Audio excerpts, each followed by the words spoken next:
Hello, and thank you for tuning in to Downriver Rescue Connection. I'm your host, Patty Radakovich, and I am proud to present to you the newest show highlighting the animal rescue community and animal-related topics.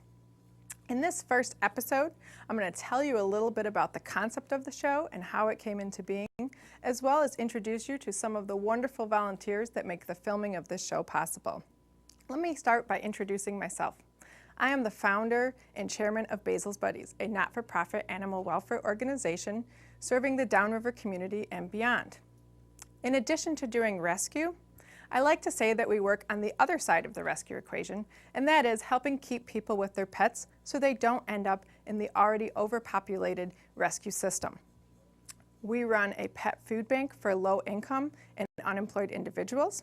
We host a monthly low-cost vaccine clinic that is open to the public, and we have many other programs and services that help to support our mission. But you'll hear a lot about our group in the upcoming episodes. Let me tell you more about the show again. Many people don't realize that the entire rescue community is connected and that we all have to work together to reach our common goals. No one person or group can do rescue by themselves entirely. It takes veterinarians, volunteers, local government, business people, donors, and the general public all working towards supporting homeless pets. It truly does take an entire community to do rescue work. At Basil's Buddies, we have been trying to figure out how to formally connect all of the rescue organizations and highlight the specialties that each of those organizations have in order to allow for rescue groups to work together more efficiently and to provide the public streamlined services so you know exactly who to call when a particular problem arises. What better way to do that than through the power of television? And so Downriver Rescue Connection was born. We have a great lineup of guests coming to our show in the upcoming episodes, so we hope you keep watching. If you ever have an idea for a topic that you'd like us to cover, or if you have a person or organization that you think would make a great guest for the show, please go to our website at www.basilsbuddies.org and submit your suggestion. All feedback is welcome. Just to give you an idea of what we're looking for, I wanted to reiterate that the purpose of our show is to provide education on animal-related topics, introduce you to various rescue organizations, shelters, and supporting organizations in the Downriver community and Southeast Michigan area, as well as highlight local adoptable pets. Some of the guests that we already have lined up include different Downriver rescues, websites that help to promote rescue organizations as well as lost pets and other supporting services, veterinarians, and just other organizations such as the volunteers from Leader Dogs for the Blind, as well as individuals who do unique types of rescue. So if you know of any of those organizations or more that you think might make a good topic or might be a good guest for our show, please do go to our website and fill out the form. Now that I've told you a little bit about the show, I want to give you a sneak peek behind the scenes and have you meet the volunteers I was talking about earlier. But first, I want to give a big thank you to the City of Wyandotte and Wyandotte Cable for allowing us to film our show in their studios. I'd first like to bring out the man that made this all possible, Wyandotte Cable's studio program director, Steve Colwell. Hi, Steve. Thanks Welcome. for having me. Thank you. So Steve, I wanted to ask you, what did you first think when I introduced you to the concept of the show? I guess the first thing I thought is like, wow, I wonder if she knows how much work this is going to be. Because that's that most people kind of forget. There is quite a bit of effort that goes into doing public access show even. But I did think, well, it's a different kind of show. I like having a variety of shows on our channel, and it's something we don't have going right now, so I was happy about that. Great, I'm glad to hear that. So what do you think this will do to impact the community in forms of animal rescue? Well, you know, when it comes to that, I mean, probably any publicity that gets out there is helpful. I know you always hear about, like, if you hear of an animal that appears on television, for whatever reason, that makes it really real to people. They see the animals as an individual. So you can hear about, animals in shelters and stuff, and it's like, yeah, you can sort of ignore it. But when you actually, you hear the stories and see pictures a little bit, it makes it so much more real. So hopefully it'll actually increase animal adoption. And I know you want to also create awareness about spaying and neutering and keeping the population under control. Right. Well, thank you very much for allowing us to use the studios and for training all of our volunteers to show us how we can use the equipment. Oh, it's been a pleasure. A real good group you got here. Thank you very much. Next, I'd like to bring out Crystal Butner, who is our producer for the show. Crystal has been volunteering with Basil's Buddies for quite some time, and actually her whole family volunteers with our group as well. So Crystal, welcome, and thank you very much for volunteering with us. So tell us a little bit about the animals that you have at home, because you have all rescue animals, correct? Yes. Our Alaska Malamute, we saved them from home. The family didn't want them, and if they were going to give them up to one of those rescue shelters, they would have gave him up right away because of how big he is. Scooby, which is our beagle, he has a cleft lip, and not many animals had those. And a lot of his brothers and sisters got adopted, but by the time he was the only one left, no one wanted to adopt him because they thought that he needed another surgery. Well, he didn't, but he's still a good dog, and we love him heck to death. Our dog Sammy, my parents were looking for a cat and ended up finding a Cocker Spaniel. Ended up peeing on my mom, but she loved it right away after that. And we saved him from being put in the shelter and going through a whole bunch of people trying to find him a home. And then Charlie is our cat. We also got him from a rescue shelter. He was really cute. My dad really wanted one, so we got him a home. Great. So the one dog marked your mother, and that was that he defined his territory, and you finally got your cat. Yes. So thank you very much, Crystal. All right, and the next volunteer that I want to introduce you to is Amber Murphy.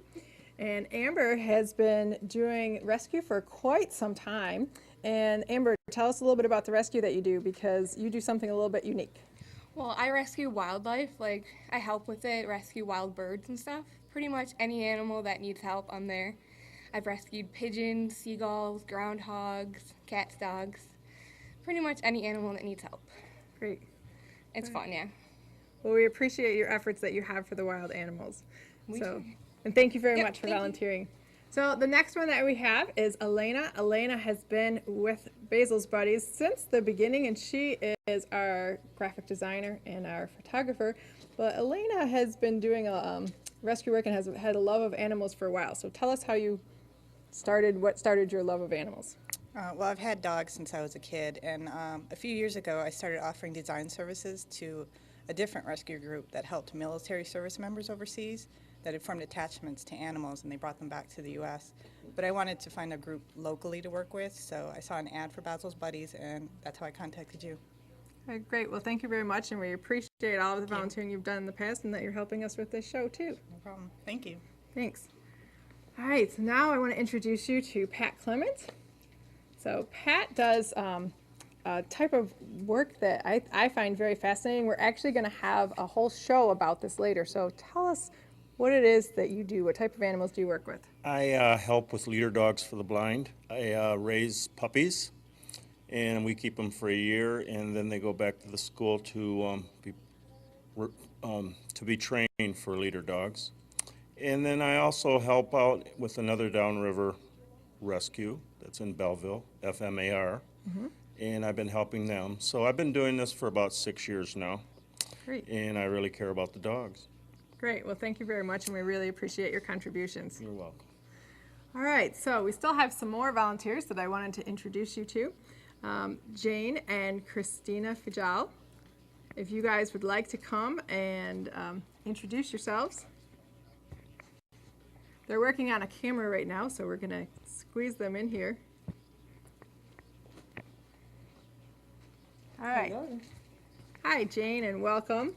Thank you very much for inviting us. And Christina is coming along. And Christina and Jane are a mother and daughter team.